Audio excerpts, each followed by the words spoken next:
Well, firstly, welcome everybody to Fraction's P2P webinar series. I think a few familiar faces, perhaps some new ones also today. So a warm welcome. A new season, if you like, for the P2P webinars after a short summer break, as we enjoyed the beach. Most of us, I hope. So just as always, you probably heard the message that came in that we are recording the session, and we'll probably and would like to use this for future marketing purposes for Fraction. So just highlight that. Maybe next slide. So just to give a slight intro on Fraction, refresher. We have a bold ambition. We need to change how pharma works. We're doing this by creating a community of pharma experts working together in life sciences, exchanging skills and knowledge and services as well across the community. We're very well connected together to deliver projects or solve any problem, either as individuals or as teams across the network. And in doing so, we're really shaping the future of biopharma industry issues and how we work. I think the peer-to-peer webinars also set out very nicely, really the deep levels of expertise and the exchange of ideas across the network that we see during these sessions. Actually, it's also been a very busy summer at Fraction, not always been at the beach, with the launch of the new website and digital applications. We've notched lots of new functionality, including products, case studies, groups, etc. So if you haven't seen those, please log on to the website and through the app and look at those and maybe become more engaged around the network in doing so. So next slide then, Jovan. Really the important part of today, of course, is our colleague and founding member partner, Jovan Antunovic, who will take us through his discussion around launching your Biopharma country affiliate. Early decisions make the difference, apparently. We'll see, perhaps. But I have to say, that actually, this speaks very nicely to Fraction, because I think probably in our earliest days, probably one of the newest projects that came to Fraction was a company looking at setting up a UK affiliate in launching probably one of their first products. And really discussion went, do you really need to go through the usual procedure, setting up full-time FTE, medical director, chief financial officer, and whether a more fluid, more flexible kind of approach around that could be offered in a better way through a fractional approach on Fraction. So this actually speaks very nicely to one of our very earliest projects that came to us at Fraction. I should actually just say one or two things about Jovan, if you don't mind. Jovan is a seasoned executive with over 25 years of experience in pharmaceuticals, medical devices, and medical equipment and diagnostics. His expertise spans more than 15 therapeutic areas across Europe, the US, Canada, and Asia. Jovan has a remarkable track record and has successfully steered the profitability and growth of businesses ranging from startup companies to multinational corporations. So with that, Jovan, I'm sure you can give a much better introduction to yourself, but I wanted just to set the scene as best I can. Thank you, Nigel. You did a very nice job, Nigel. Thank you, everybody. I'm really happy to be able to do this session on launching your Biopharma country affiliate, the early decisions that make a difference. Before that, to just jump on what Nigel said, I'm not going to reiterate the different points of my background, but I will highlight what I think is the most important aspect of my background is the fact that having worked in and set up 2 country affiliates and worked in 2 other affiliates in a marketing role early on in my career, having worked in medium-sized companies and large companies, I think I bring an interesting perspective to the question of when you are launching a country affiliate, a biopharma country affiliate for rare disease, which is what this will focus on. Having that broad startup, medium to large experience is really, really important because the issues that you will come up will have a different perspective depending on the type of background that you have. Now, again, I took this, the way that I approached this was from a rare disease state perspective, it's probably the most appropriate, given that most companies are going down the route of rare disease nowadays. There are some exceptions, obviously, with the big push right now in diabetes with the GLP-1s. But again, I took the perspective of a rare disease affiliate, simply because those tend to be smaller affiliates and are more conducive to the type of discussion that we're going to have today. So the way that I broke down the presentation is in five categories. There's category one is we're going to go through what the objectives are, the overarching objectives of today. Then there will be a little bit of time spent on what the key considerations are when you are launching an affiliate. Again, this is not meant to be all encompassing because we only have about 20 minutes, and it's more of a discussion on what I felt were the most important aspects to focus on. Then we'll kind of address the pre-launch, launch, post-launch stage. And then the bulk of it, which is the success roadmap. What does success look like? And why are the elements that I'm going to focus on, in my opinion, why do they make the most sense to focus on in the early stages? And then the topic that's dear to my heart is the debate around fractional versus internal headcounts. And that's, I think, an interesting discussion that a lot of companies are still trying to figure out what the best approach is. And I will kind of walk through with everybody my perspective on what fits into the fractional category and what would fit maybe more in the internal headcount category and why. And then we'll have a little bit of a Q&A. So as I said, the focus for today will really be on that success roadmap and also that fractional versus internal headcount discussion. So what are the objectives for today's presentation? Really, it's to help identify what those early decisions are that are essential steps to ensure success when launching a biopharma affiliate for rare disease. That's objective number one. And objective number two is to identify the best approach when building out the team in the early stage. Is it fractional? Is it full-time? Is it a combination of both? Those are the two overarching objectives that I'd like to make sure we cover off in our time together. So there's a lot on this slide. When you talk about key considerations for a launch, there's a lot of things that need to happen. And each one of these points could in of itself be a 20-minute or longer discussion. But what I'm trying to Settle down, where are you? Yes. Did somebody say something? No, I thought I heard somebody say something. I'm sorry. I think somebody just was not on mute. Carry on, Jovan. Okay. Okay, got it. So each one of these is important, clearly, and each one of these aspects play a role in being successful, but some are more important than others. And that's really what I'm going to focus on the discussion as we move through today. Now, I thought it's always good to think about a launch when you launch your country affiliate into separate steps. You got your launch minus 24 month stage going all the way up to plus 12 months. If you start at the early stages of minus 24 months, you look at the product aspect, you look at what assessments have been done and what are your assumptions. And I think one of the key things that drive a lot of countries, when they launch is, okay, what is there an unmet medical need? What does the regulatory environment look like? And what does the team composition look like? In the launch minus 18 phase, it's what work has been done or will be done by the medical affairs team. What does the market access environment look like? What is the KOL support and experience for the product in question? And what does your patient advocacy look like? Because that always plays a very important role in the early stages of launching an affiliate, especially in the rare disease state. The launch stage, it's very, very high level. Obviously, you have to have your sales organization in place, your marketing, your patient support, your advocacy, your medical, and your processes. That's basic stuff that has to happen.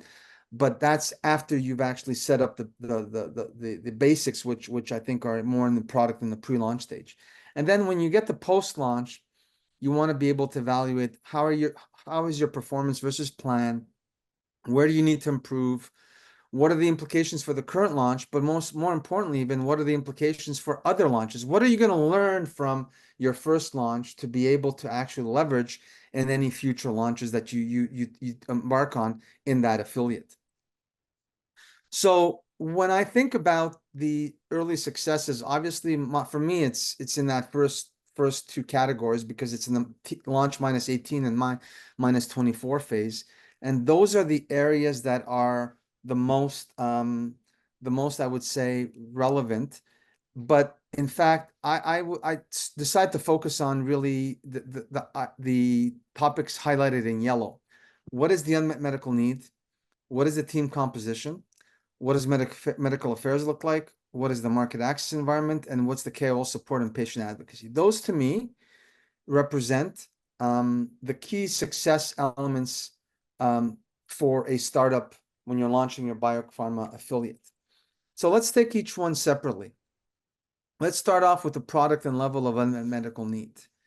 If you're in the rare disease state and you're looking at a product that addresses an unmet medical need, if you have existing molecules that are addressing the condition or the disease, then your bar is a little bit higher on multiple aspects because you need to demonstrate why your product deserves to be launched, number one, and also why it needs to be reimbursed, etc. So if you have a high unmet medical need with nothing really addressing it, you've already got something that will help you be successful in most situations. Second thing is, what does the team composition look like? When you're dealing with a biopharma country affiliate for a rare disease product, obviously in the early stages, you're going to have a very small team of individuals that are going to be embarking on the early part of the success, early part of the steps that will take you to success or failure.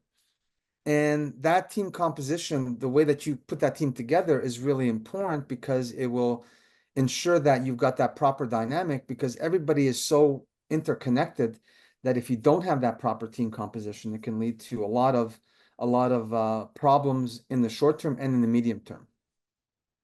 Thirdly, I have the market access environment. So what do the payers in the different countries think about your product? Do they have reference points already in mind for your product as they get ready for launch, or are there obstacles that you're going to have to overcome as it relates to the market access environment that are going to be hurdles or barriers or potentially maybe friends to your product and your company because there's a aspect of the product that is addressed by the high unmet medical need, but also politically very advantageous.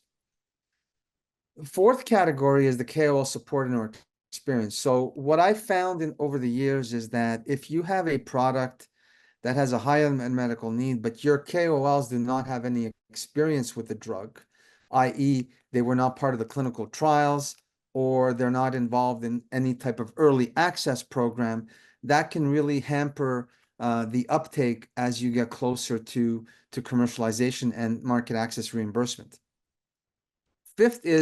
Fifth on this timeline, on this list is medical affairs. So how does the medical affair team interact with the KOLs? Do they have existing relationships?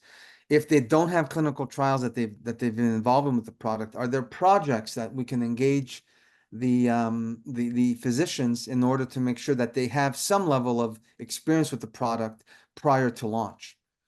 And then the last thing is patient advocacy. And what I found to be quite interesting with patient advocacy is there are groups that have had a lot of experience in certain therapeutic areas where they can play a very pivotal role in helping different stakeholders understand the importance of having a drug reimbursed. There are other patient groups that I've had the experience with where because they don't have a very competitive environment, they don't feel as comfortable in doing the advocacy work that is required in order to make sure that the different stakeholders embark on the important work that is being done with the product that is being launched. So those are the key ones. But I also have another one that I layer in here, which is organizational flexibility. And that to me is a really, really big one. And I see Paul, nodding his head in agreement. It's more along the lines of, what do I mean by that first? First thing is, are there going to be expectations from the global or regional organization that they're going to take what you have done and developed and just cut and paste it into the affiliate? Or is the organization going to say, you know what, we've got a plan, but we're flexible enough to adapt to that plan to be able to say, okay, we can adjust based on the needs of the organization. That is an element that can sometimes override many of the other elements if they're not, properly addressed in a way that it doesn't cause conflict. For example, you might have a great medical affairs plan at the global level, but it requires a lot of modification for the affiliate and the country that you're dealing with. Another area deals with the access assumptions. Are the global market access assumptions aligned with the local country needs? And that to me is the make or break thing. And yes, so it's stating a lot of the things that I'm stating here are things that we've all been faced with over the years.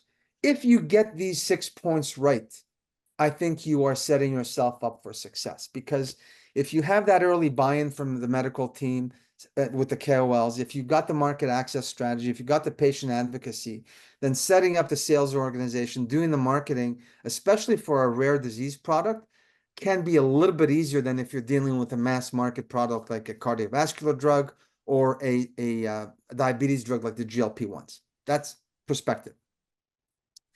Now we get into the discussion that I really wanted to just discuss really is the debate around fractional versus internal headcount versus an alternative.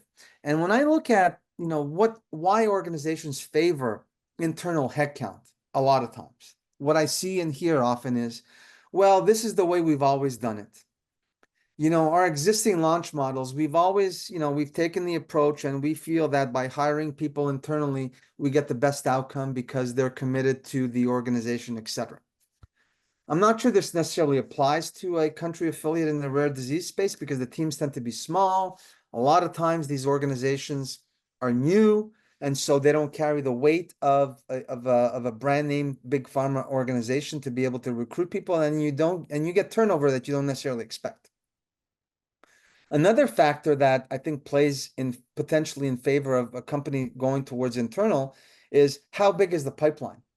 How big is the pipeline from the follow-up molecule? Let's say if you're only dealing with one molecule and you don't have a solid path forward, well, that can potentially be less.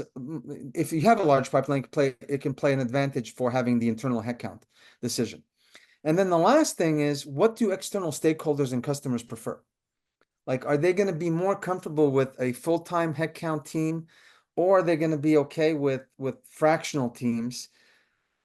I think the idea here is the customer doesn't necessarily have to see whether it's a fractional or full-time. It's how it's presented to the external stakeholders. That's number one.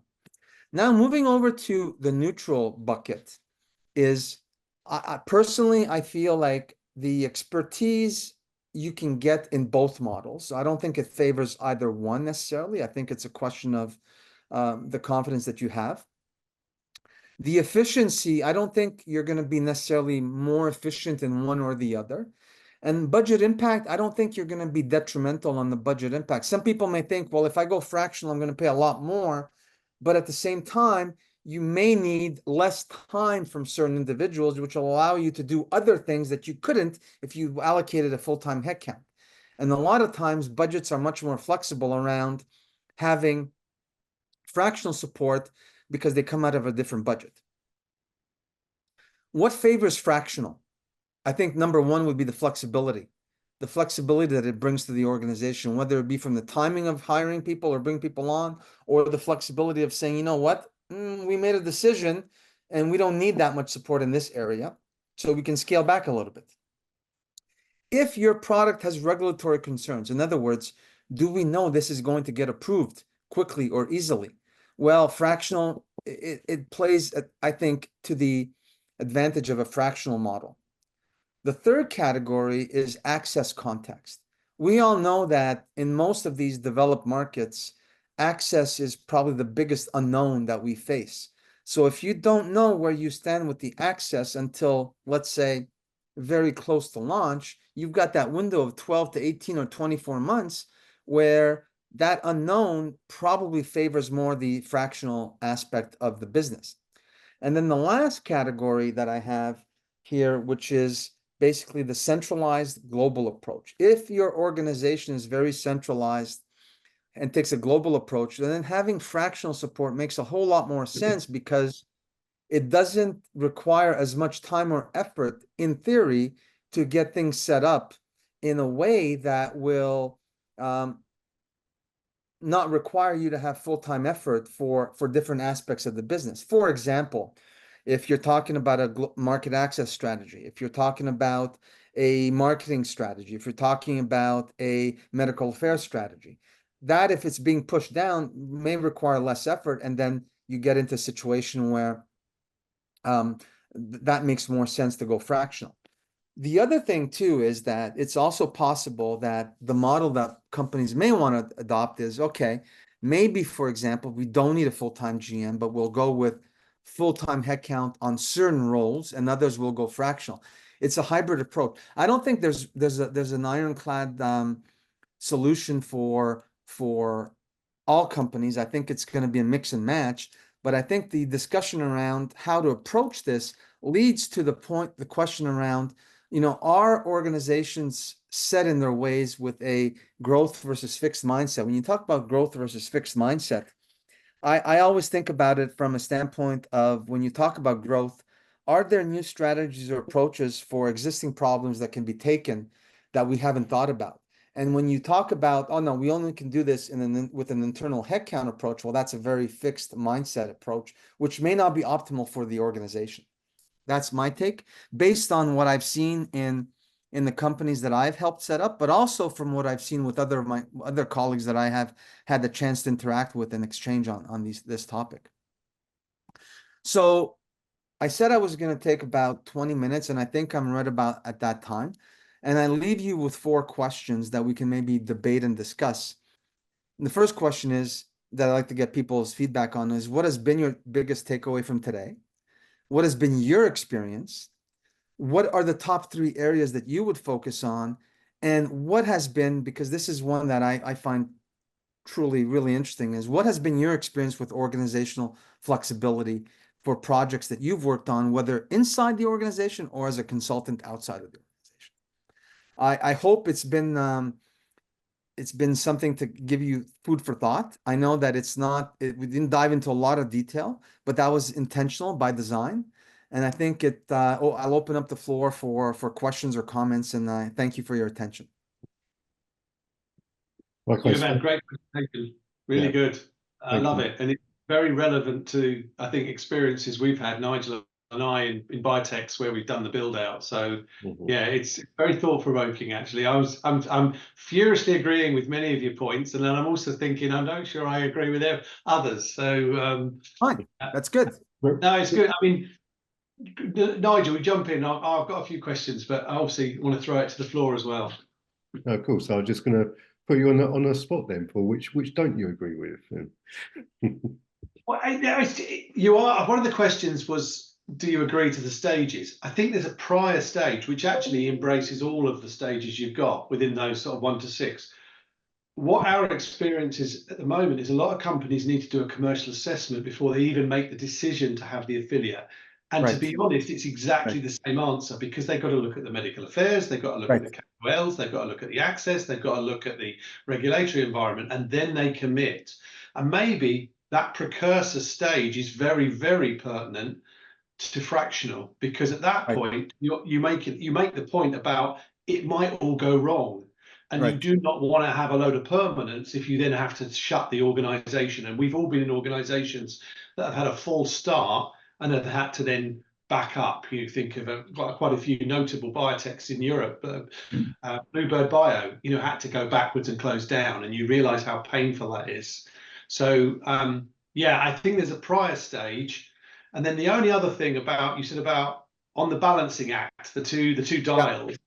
My experience of build out when you go perm is like rabbits. As soon as you put permanent people into a pharma company, they breed.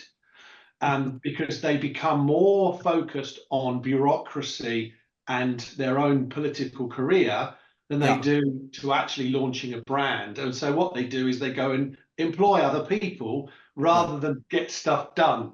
The difference with fractional is that's all we do. We don't care about politics. We just want to get stuff done. So that's my perspective. Well, I think you raise a really good point, Paul, as it relates to the commercial assessment.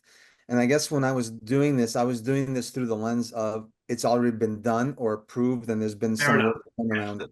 But you're right. I mean, depending on the country and on the size of the country and the potential of the opportunity, the commercial assessment is a truly important step and would be a great exercise to have that debate around fractional versus perm, as you say, because you're right.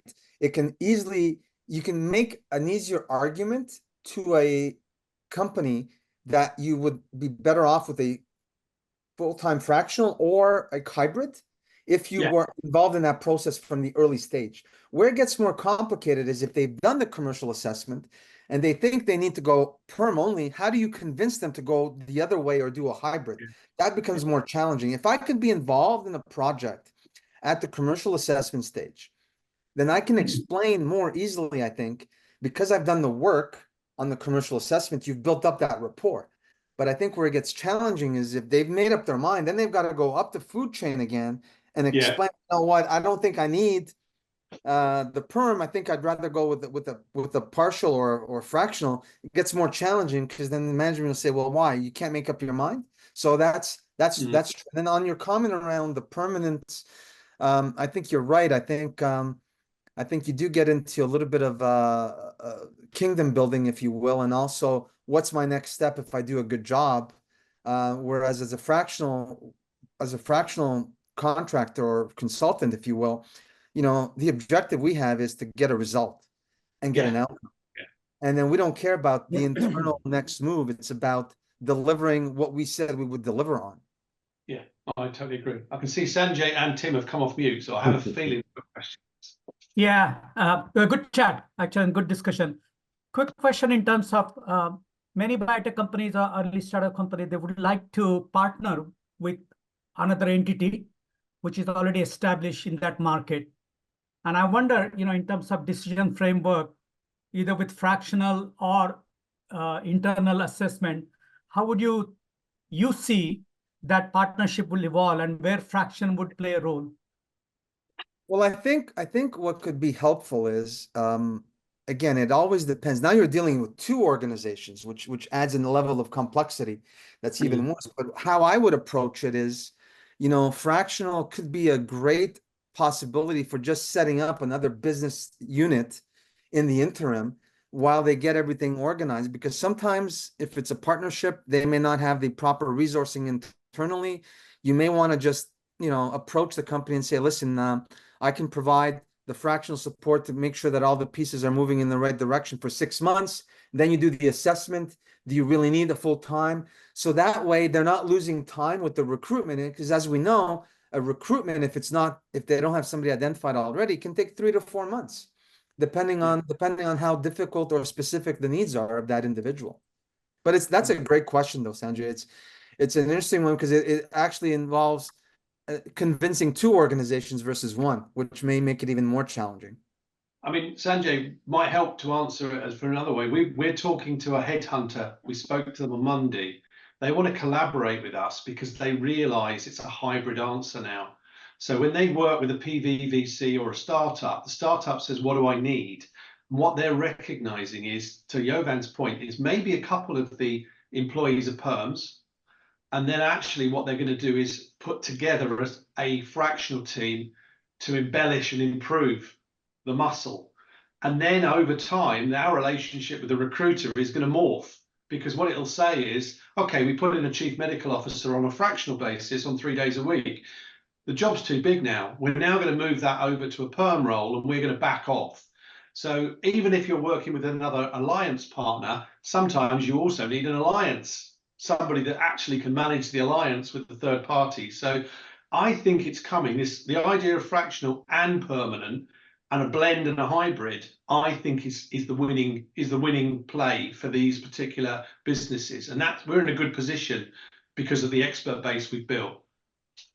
Yeah, Paul, I was gonna, first of all, to what Sanjay said, I think it's super interesting. It's a great question. I think there's a bigger challenge right now, though.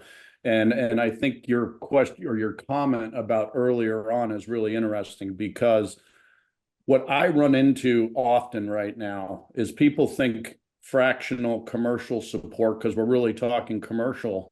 In our world, we know what commercial is, but in the layman's terms, it's sales and marketing. Yeah. And it's really having to find what really is going on and what we're going to do. And Jovan, thank you for presenting this. Ironically, I'm presenting to the Association of Bioscience Financial Officers next week.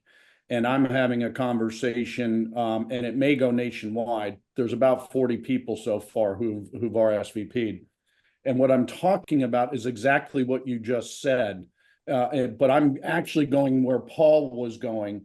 I'm actually taking it to the level of talking to them why they need to get commercial involved so early, and why they need to assess the process. All of the things you guys said, I'm going to be reiterating, but I just did a dry run yesterday, and one of the questions that they asked me was, well, when do you bring in fractional versus when do you bring in full head count? So I'm not going to lie, I took a picture of your slide because I can send them.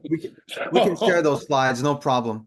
Yeah, I mean, because I really did, and it was sort of funny. I put it up on my other screen, and you and I were sort of aligned. It's like 24 months out, phase 2-ish, I'll call it, is when you really need to start saying, hey, do I need fractional or do I need to bring in somebody? Because I totally agree with the kingdom building comments. And I think that's the problem today. Everybody goes to people who've done it in the past. I've lived this experience in my last life, where I told the owners that the guys were going to come in and kingdom build, and that's exactly what they did, and we blew $90 million in 9 months. And so it's unreal. But anyways, I agree with this. I really appreciate the talk and the comments.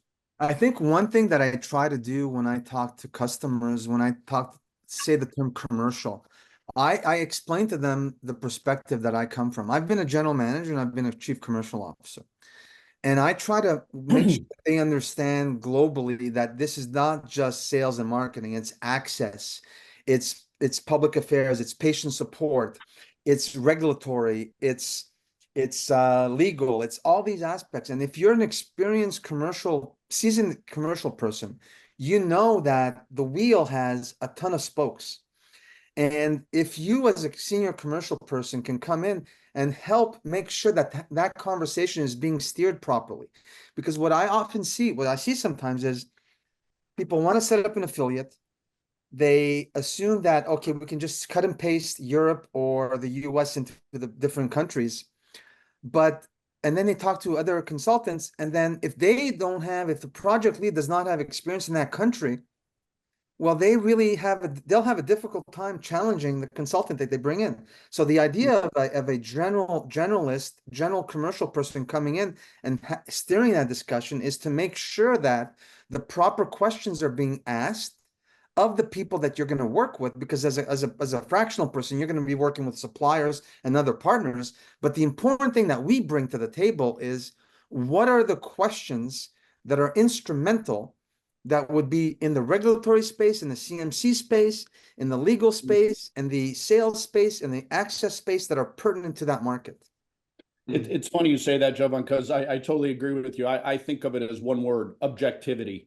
You bring objectivity to the process, because you're not in it to say, hey, look, I'm trying to protect my kingdom or anything else. In fact, I was on a call yesterday with the bullpen. I don't know if people are familiar with it, but it's like this. So it's an invite only thing. It's really nice, and everybody tries to help each other out. Well, 2 of the first 3 speakers said sometimes what people don't want to understand is the CEOs are probably better CSOs than they are CEOs. Yes. And I started laughing, and I couldn't help myself, because I was like, holy shit, that's so true. But, I think it's definitely interesting. And the thing I think we as a group have to do is we have to herald this idea. and what it really is, because people don't understand it. I was at Digital Pharma East last week. It was amazing to me. I sat on 2 ad boards and nobody could even nobody could define omni-channel. So I said, do we have a problem here or what? You know, nobody, I mean, it was like 6 different definitions of omni-channel. I use that as an example to say, we've got to make sure we get ahead of the game and define fractional the right way. And yeah, it's really important. And Paul, Nigel, I know you guys are doing a lot of stuff behind the scenes. I had a recruiting group reach out to me about fractional the other day. I'll shoot you a note offline. Please do, yeah, because they get it. They are hemorrhaging at the moment. The recruiters are struggling. They're saying, yes, they are big time. So I've got, I they can't need remember us. the group. I got to go look at. I'll shoot you a note offline just to tell you the company. Jonathan, I my contact. If I may make one point about Tim is that what I like about the fractional approach as well is if you're not full-time permanent, you're not a perm, you should be in a position where if you have confidence in your capabilities to be able to speak the truth, or at least give them the perspective that they need to take, because a lot of times when you're part of an organization, there's a lot of politics. It's not just about building. It's about, oh my God, if I say this, am I gonna, say something that the other group doesn't like? And then that impacts how I'm going to be able to implement. Because as a general manager or as a commercial lead, your objective is commercial success, not making one group happy over another. It's making sure that everything's going in the right direction. And that is sometimes difficult as an internal. Jonathan. No, I was going to say, I think all this work, it's being crystallized for me. I'm working with through an agency partner with 2 companies, one of whom has a UK-based individual who has almost, and again, being based in Canada, like Jovan, Canada as a sort of a side hustle. They're about in that 18 to 24 month kind of pre-commercialization phase. One of them has someone that's US based with kind of Canada as a side hustle. Canada, kind of running Canada and setting up shop was tacked on to what they currently do.